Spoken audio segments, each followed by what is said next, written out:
Assalamualaikum, selamat datang di Najma Afsin Channel. Di sini kalian bisa menikmati novel-novel yang aku tulis secara gratis. Sebelum kalian lanjut menikmati novel aku, jangan lupa klik tombol like dan juga subscribe biar kalian dapat notifikasi. Dinikahi dosen part 21. Tanganku bermain di atas keyboard. Mataku fokus menatap layar. Aku tidak peduli lagi dengan Pak Alvin yang sudah keluar dari kamar mandi. Pak Alvin juga diam saja. Aku meliriknya dan ternyata orang itu malah rebahan di kasur. Oh, jangan lupa dia tidak meminta maaf dengan sikapnya beberapa menit lalu. Dengan beraninya menggapai-gapai wajahku.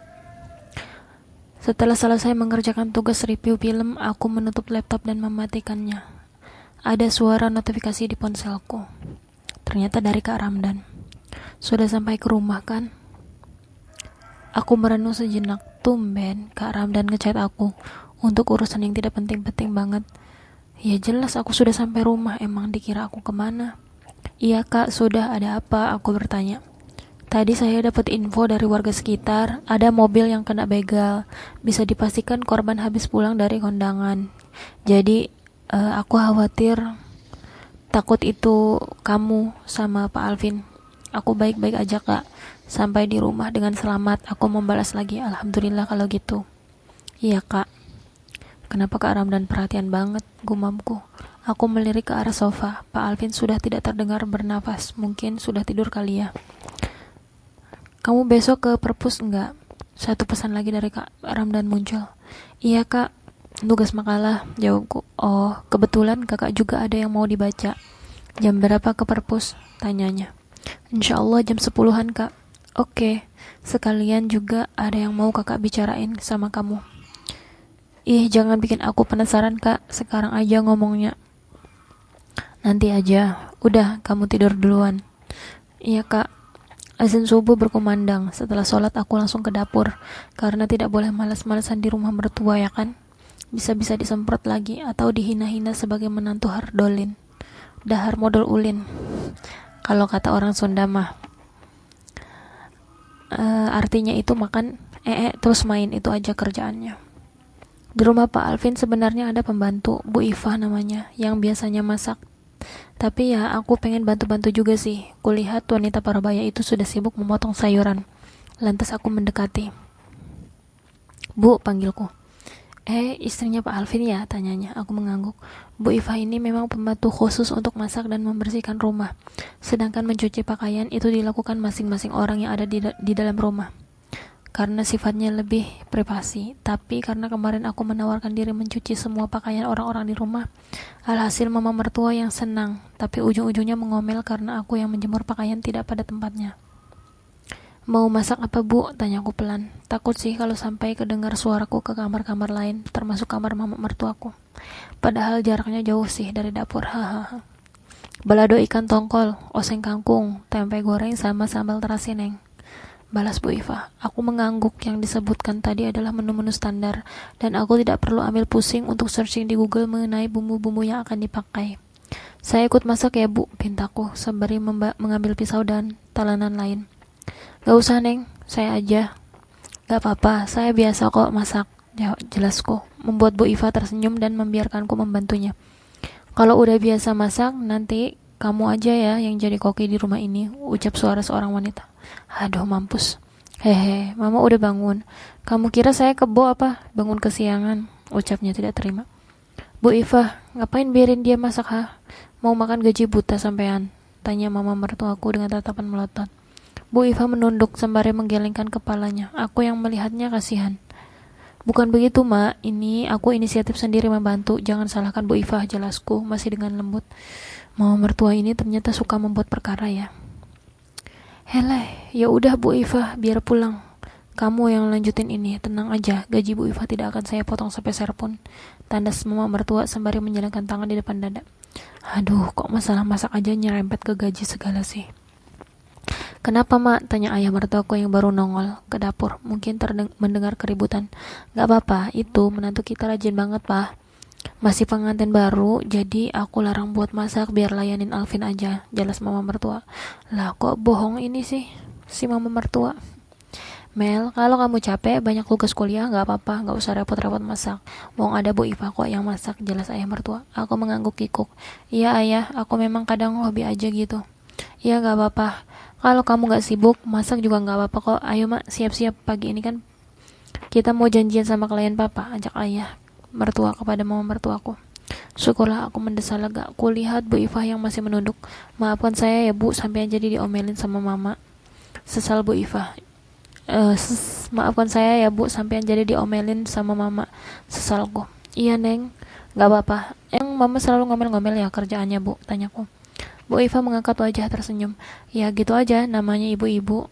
Neng juga gak apa-apa kan?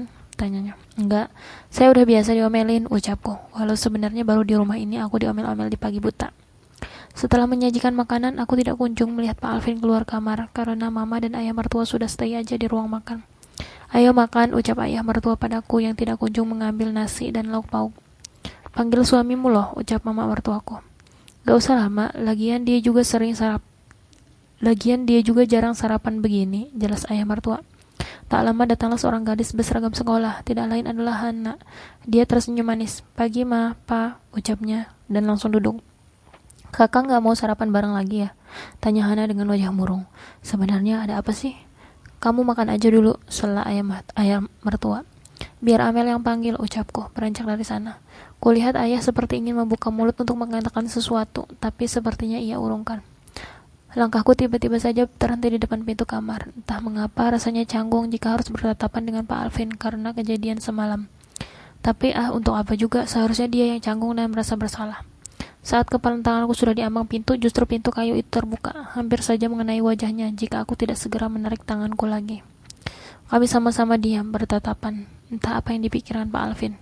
Saatnya sarapan Pak, ucapku, lalu berbalik karena aku tahu dia bakal mengekor langkahku. Saya nggak ikut, kamu aja, ucap Pak Alvin, membuatku berbalik badan. Kenapa nggak ikut? Kamu harus sarapan dulu, ucapku. Saya nggak suka dipaksa ya Mel, ucapnya dengan dingin. Kok dia jadi begitu sih?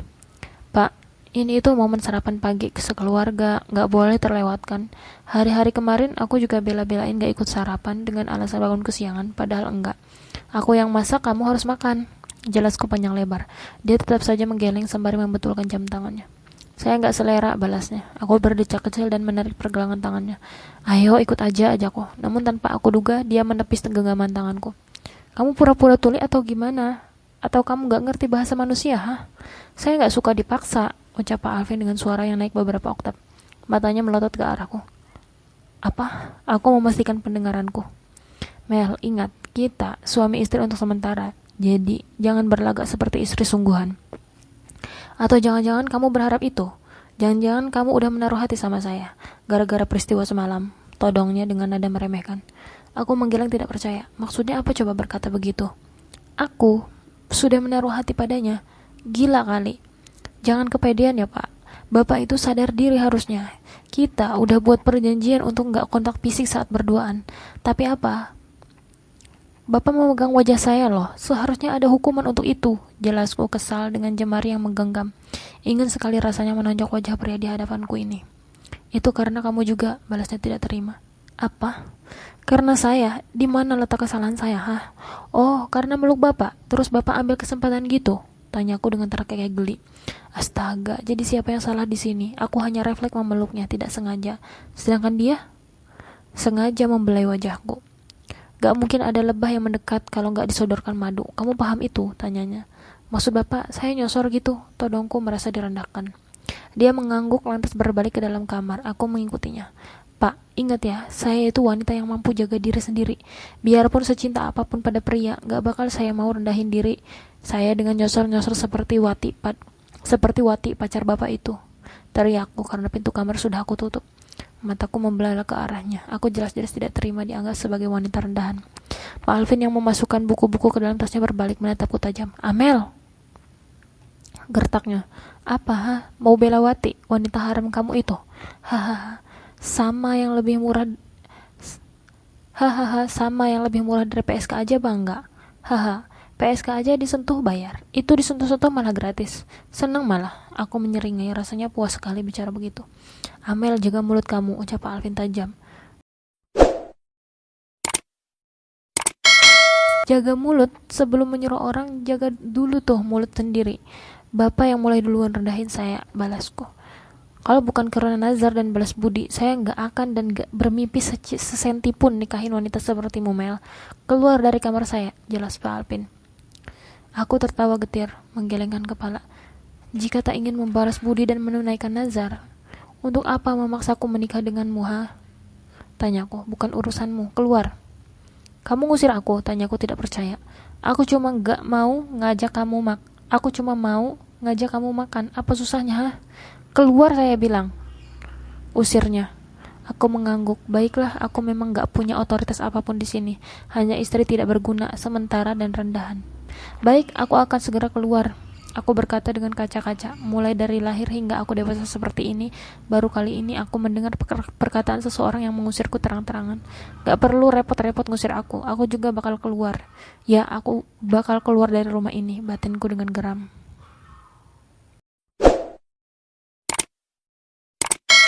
Terima kasih telah menonton. Jangan lupa kalian bisa menikmati video-video aku yang lain. Silahkan kalian ubek-ubek channel aku. Nah, terima kasih banyak. Dadah. Assalamualaikum.